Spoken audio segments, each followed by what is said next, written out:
कि आंकड़ा जुटा लिया, कैसे जुटा लिया। अब देखिए, हम अपने बारे में कहें, जब हमने कहा कि मुझसे किसी ने नहीं पूछा कि आप किस जात के हैं, तो कैसे आंकड़ा आ गया। तो जनता दल यूनाइटेड कार्यालय की ओर से मेरे परिवार के सदस्यों की संख्या और मेरी जात के बारे में आंकड़ा बताया गया। एक तो सरकार ने ही एफिडेविट करके कहा कि किसी व्यक्ति का जो निजी डाटा है उसको शेयर नहीं किया जाएगा। जनता दल यूनाइटेड को कैसे मिल गया सरकार का डाटा, कहां से लीक हुआ, यह भी सरकार को जवाब देना चाहिए।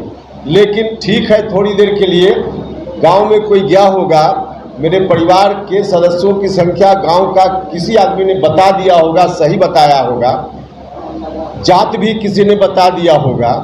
लेकिन जो आर्थिक सर्वे है, मेरे गांव के किसी व्यक्ति को मेरे गांव में जो मेरी ज़मीन है, पैतृक संपत्ति है, उसके बारे में डाटा मालूम हो सकता है।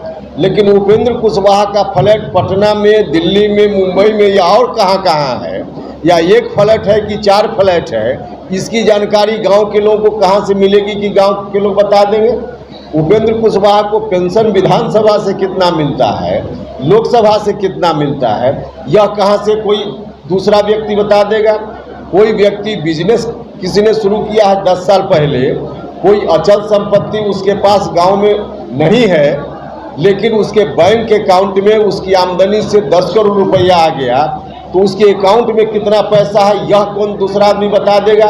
और जब तक इस तरह का डाटा नहीं लिया जाएगा हर व्यक्ति से, तब तक जातीय सर्वे कैसे पूरा हुआ मान लिया जाएगा। तब तक सरकार का यह दावा कि हमने जातीय सर्वे करा लिया है, किस आधार पर जातीय सर्वे हो गया।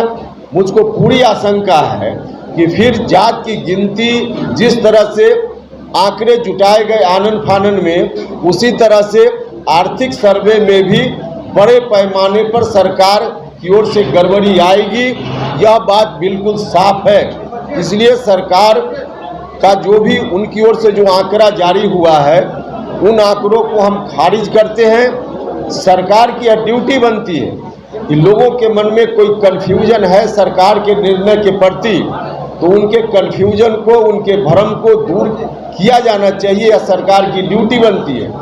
तो सरकार को पहले यह काम करना चाहिए, और तब चाहे जातीय आंकड़ा हो या आर्थिक आंकड़ा हो, इसका रिपोर्ट अंतिम रूप से बाद में सार्वजनिक किया जाना चाहिए। सरकार से मेरी स्पष्ट मांग है कि लोगों के कन्फ्यूजन को सरकार दूर करे। कैसे दूर करे? सरकार अगर चाहेगी तो हम लोग अपना सुझाव भी देंगे, हमने कुछ सुझाव पहले भी दिया था, फिर सुझाव देंगे, लेकिन सरकार को यह कन्फ्यूजन दूर करना चाहिए। जब तक सरकार नहीं करती है, तब तक हम लोग चुप नहीं बैठेंगे।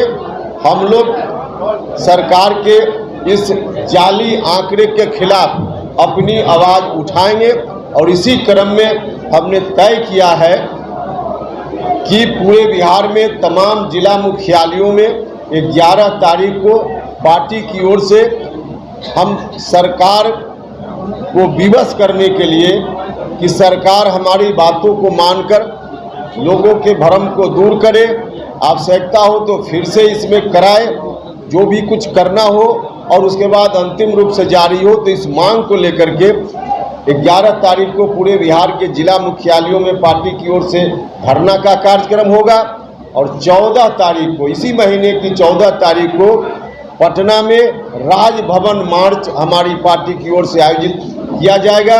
गांधी मैदान से शुरू करके हम महामहिम राज्यपाल जी को ज्ञापन देंगे। तो यह फिलहाल हमारा कार्यक्रम है। हमको लगता है कि राज्य की सरकार ने आनन फानन में चुनाव को ध्यान में रख करके, और एक इनके मन में जो रहता है कि देश भर में हमने पहले करा लिया, कई मामलों में हम देखते हैं, तो अपनी पीठ खुद थपथपाने का काम आनन फानन में इन्होंने इस तरह का आंकड़ा जारी करके, ताकि देश भर में हमको क्रेडिट मिल जाए कि बिहार पहला राज्य है जिसने जात की गिनती करा ली। तो ध्यान सीधे चुनाव है, राजनीतिक लाभ है, कहीं से जनता का लाभ इनके इस काम में बिल्कुल नहीं है। इसलिए इस तरह का आंकड़ा जारी हुआ है। यह आंकड़ा पूरे तौर पे जाली है, फर्जी है